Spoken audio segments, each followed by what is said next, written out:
మహేష్, గంగ ఇద్దరు దంపతులు. వారికి సిరి అని 5 ఏళ్ల పాప కూడా ఉంది. మహేష్, గంగల కాపురం సాఫీగా సాగిపోతూ ఉండేది. మహేష్ రోజు ఆఫీస్కి వెళ్తూ ఉండేవాడు. గంగ ఇంటి పనులు చేసుకుంటూ ఉండేది. ఒకరోజు మహేష్ ఆఫీస్ తరపున ఒక పార్టీకి వెళ్తాడు. అక్కడ స్మిత అనే అమ్మాయిని కలుస్తాడు. హాయ్, నా పేరు మహేష్. మీ పేరేంటి? మీరు చాలా అందంగా ఉన్నారు. ఇంతకు ముందెప్పుడు మిమ్మల్ని చూడలేదే. మీరెక్కడ వర్క్ చేస్తారు? Come SIT. అంటూ స్మితతో మాటలు కలపడానికి ప్రయత్నిస్తాడు మహేష్. కానీ స్మిత జవాబు ఇవ్వకుండా అక్కడి నుంచి వెళ్ళిపోతుంది. ఒకరోజు అనుకోకుండా బస్ స్టాప్లో స్మిత మహేష్ను కలుస్తుంది. సారీ అండి, ఆ రోజు నాకు చాలా హెడేక్గా ఉండడం వల్ల మీతో సరిగా మాట్లాడలేదు అంటుంది స్మిత.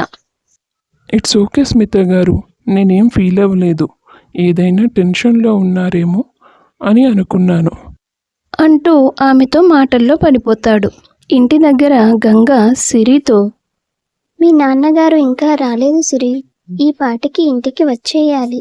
లేట్ అవుతుందని ఫోన్ కూడా చేయలేదు.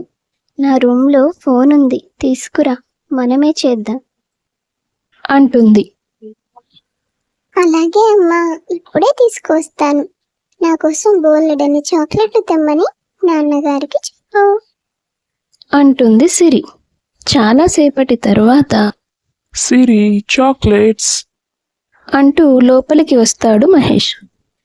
పాప నిద్రపోతుంది, ఏంటి ఇవాళ ఆలస్యమైంది అని గంగ అడుగుతున్నా మహేష్ ఏమీ మాట్లాడు. గంగకు ఏం అర్థం కాదు. కొన్ని రోజులు గడుస్తాయి. ఒకరోజు గదిలో మంచం మీద కూర్చొని, గంగ ఆరోగ్యం అంతంత మాత్రమే. తను ఎక్కువ కాలం బతకదు. ఆ తర్వాత మనం సంతోషంగా ఉండొచ్చు అంటూ ఫోన్లో స్మితతో అబద్ధాలు చెప్తూ నమ్మిస్తుంటాడు మహేష్. గుమ్మం దగ్గర నిలబడి ఉన్న గంగ ఆ మాటలన్నీ వింటుంది. ఇన్నాళ్ళు భర్త వింత ప్రవర్తనకి కారణం ఏంటో అర్థమై బాధతో ఊర్లో ఉన్న తన చెల్లెలు కమల దగ్గరికి సిరితో సహా వెళ్ళిపోతుంది. ఏంటక్క, బావ ఇలాంటి పని చేస్తున్నాడా? నేను అసలు నమ్మలేకపోతున్నాను. నువ్వేం బాధపడకు, బావ తనంతట తను దిగి వచ్చేదాకా నువ్వు ఇక్కడే ఉండు అంటూ కమల గంగకు ధైర్యం చెప్తుంది. రోజులు గడుస్తూ ఉంటాయి. ఒక పక్క మహేష్ తన భార్యాబిడ్డల గురించి పట్టించుకోకుండా స్మిత సరదాల కోసం తన దగ్గరున్న డబ్బునంతా ఖర్చు పెట్టేస్తూ ఉంటాడు. మరోపక్క కమల స్కూల్ టీచర్ కావడంతో ప్రతిరోజు తన అక్క సహాయం తీసుకొని పనులు తొందరగా పూర్తి చేసుకొని స్కూల్కి వెళ్ళి వస్తూ ఉండేది. ఒకరోజు కమల ఎలాగైనా అక్క బావల్ని తిరిగి కలపాలనుకుని సిటీకి వెళ్ళి తన బావగారిని కలుసుకోవాలని అనుకుంటుంది. ఇంటికి చేరాక మహేష్ దీనంగా సోఫాలో పడుకొని ఉంటాడు. అది చూసిన కమల మొదట ఆశ్చర్యపోతుంది. గంగ చెప్పినట్టుగా అక్కడ వాతావరణం ఏమీ లేనట్టుగా అనిపిస్తుంది తనకి. మెల్లిగా బావగారిని లేపి, ఏంటి బావగారు ఇది? అక్క పాప మా ఇంటికి వచ్చి ఎంతకాలమైంది, కానీ మీరు ఒక్కసారి కూడా వాళ్ళని కలవడానికి రాలేదు. కనీసం ఫోన్ కూడా చేయలేదు. నేనే చాలాసార్లు మీకు కాల్ చేయాలనుకున్నాను, కానీ మీ అంతట మీరే అక్క వాళ్ళ కోసం రావాలని ఎదురు చూశాను. ఇక రారేమో అనిపించి ఈరోజు నేను ఇక్కడికి వచ్చాను.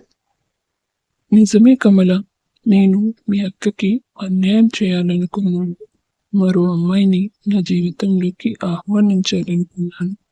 ఇన్నేళ్లుగా గంగ నాకు పంచిన ప్రేమను మర్చిపోయినందుకు దేవుడు నాకు సరైన శిక్ష వేశాడు. అసలు ఏం జరిగిందంటే, ఏంటి స్మిత ఇది? నీకు త్వరలో పెళ్లి జరగబోతుందని నాకు మీ ఫ్రెండ్ చెప్పింది. ఇదంతా నిజమేనా? నీకోసం నేను నా భార్యని పాపని వదులుకున్నాను. అది నీకు తెలుసు కదా.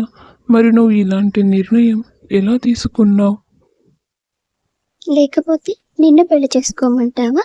నెల నెలా జీతం వస్తే తప్ప ఇల్లు గడవని నీలాంటి వాడిని పెళ్లి చేసుకుంటే నేనేం సుఖపడతాను? నాకు కాబోయే భర్త కోటీశ్వరుడు. ఆయన్ని పెళ్లి చేసుకుంటే నేను జీవితాంతం సంతోషంగా ఉంటాను. ఇంకెప్పుడు నన్ను కలవకు. అని నన్ను అవమానించి వెళ్ళిపోయింది. గంగని బాధ పెట్టినందుకు నాకు దేవుడు సరైన శిక్షే వేశాడు. తిరిగి గంగ దగ్గరికి రావడానికి మొహం చెల్లక, తను నన్ను క్షమిస్తుందన్న నమ్మకం లేక ఇక్కడే ఇలా ఒంటరిగా ఉంటున్నాను కమల. అని బాధపడతాడు మహేష్. బావా, నీ తప్పు నువ్వు తెలుసుకుని మారిపోయావు.